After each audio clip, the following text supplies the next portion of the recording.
In this video, you'll find a comprehensive guide on all of the achievements in Subnautica. I'll go over what all of the achievements are and how exactly you get them. And if you find this video helpful, hit the like button and consider subscribing.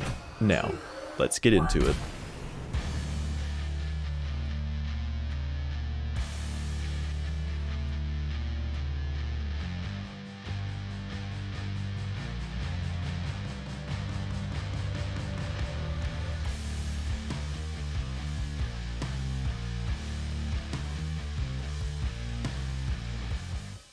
There are 17 achievements in the game, and they aren't really all that rare to be honest.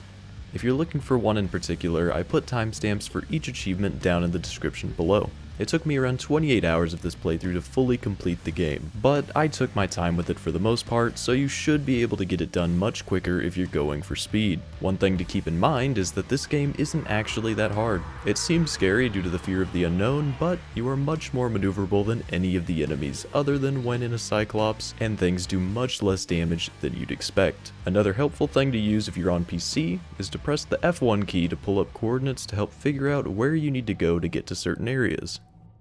The first achievement you'll get is getting your feet wet. This one is for diving into the water for the first time once you leave your life pod.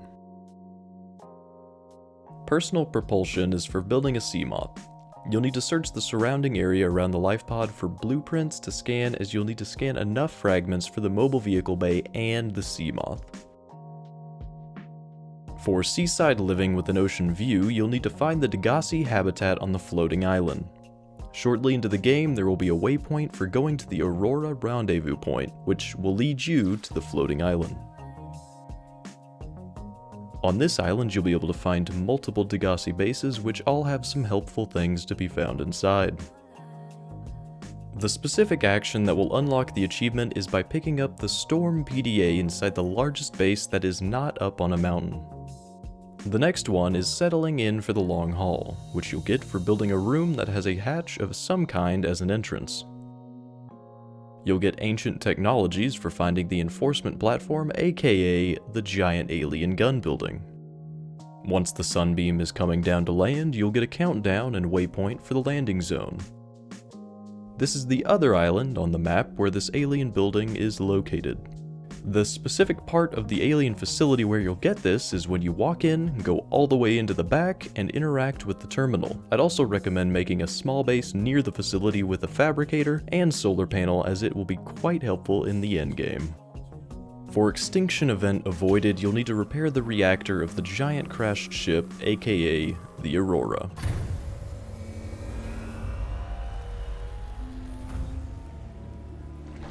While you're there, you'll want to also head down into the Prawn suit bay to get fragments scanned for the next achievement, Ordered the Prawn.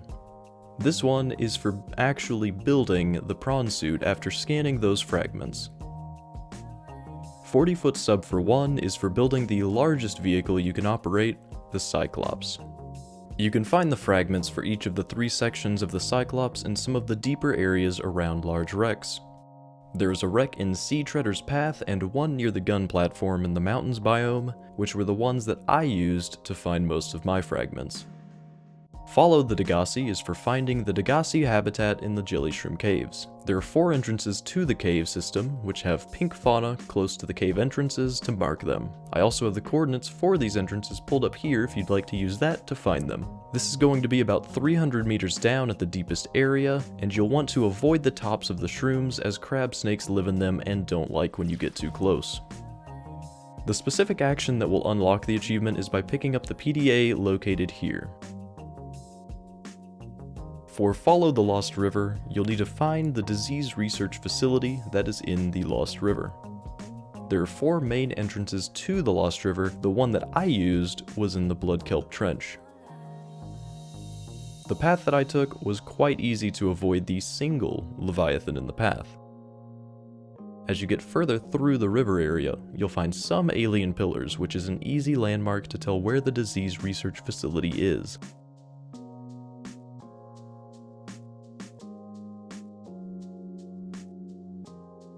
For Seamonsters, you'll need to find the Degasi habitat in the deep Grand Reef. This part of the Grand Reef is a large cave system around 425 to 630 meters deep. It's somewhat dangerous due to the crab squids that hang out around the Degasi base. The specific PDA you'll need to pick up to activate this achievement is this one. While you're in here, be sure to scan the alien containment module and pick up this egg as you'll need it for the next achievement. For man's best friend, you'll need to hatch and release a cuttlefish. There are 5 cuttlefish eggs hidden around the map in the following locations. In the Dunes Sinkhole, both of the Mushroom Forest Caves, the Lost River Laboratory Cache, and the Deep Grand Reef Degasi base. The last one is the one that I picked up and used for this achievement. You'll need to build an alien containment center in your base, put a hatch on it so that you can get inside, and then drop the cuttlefish egg in here. It'll take a little while for it to hatch, so go do some other things while you wait, and eventually you'll come back to a hatched cuttlefish. You'll then need to climb in, grab it, and take it outside into the ocean and let it go.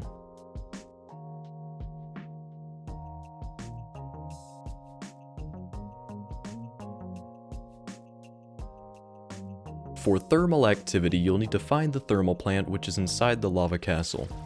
The easiest way to get to the lava zone is to continue down the Lost River past the disease research facility. Eventually you'll find the giant cove tree. Continue past that and start going down until you eventually get to the inactive lava zone.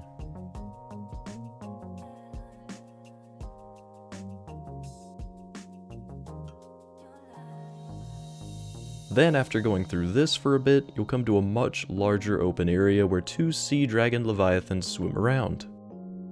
In the middle of this large open area is where you'll find the large formation referred to as the castle. You can find the entrances to this structure by following the flowing lava that goes down the formation. Continue inside until you find the alien structure, and that is the thermal plant. For 14,000 leagues under the sea, you'll need to find the primary containment facility. The facility itself is located underneath the inactive lava zone. I found that the easiest way in was by going over to the right when entering the large area, north of the lava castle, and you'll find a large hole that goes down towards the lava lakes.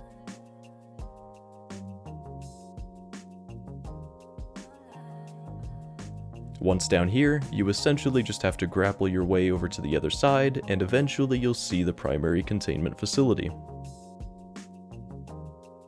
I'd highly recommend making sure you have the drill arm on your prawn suit before you come down here, as it will greatly help you with the next few parts. This achievement won't actually activate until you unlock the 2 doors with the blue tablets and go underneath the facility. For optimal health, you'll need to cure your infection. In order to do this, you'll have to speak with the Sea Emperor and make the hatching enzyme to allow its young to hatch. This is where the drill arm comes in very handy. You'll need to grab the King's Crown from in this area, and then head back up to the facility above. In here, the diagonal doors take you to the 4 areas where you'll need to go in order to grab the rest of the ingredients. In order to activate each portal, you can use your drill arm on the ion cube generator and use those to turn on the portals.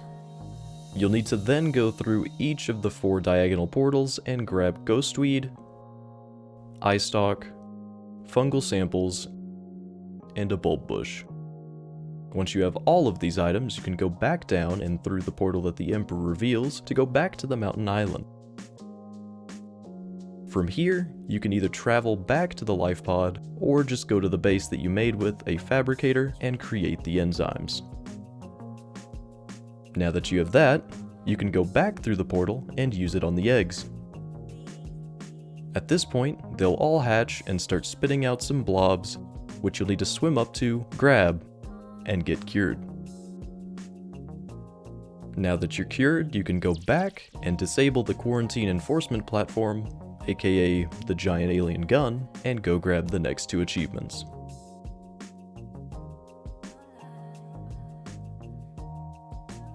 Go Among the Stars is for launching the Neptune rocket.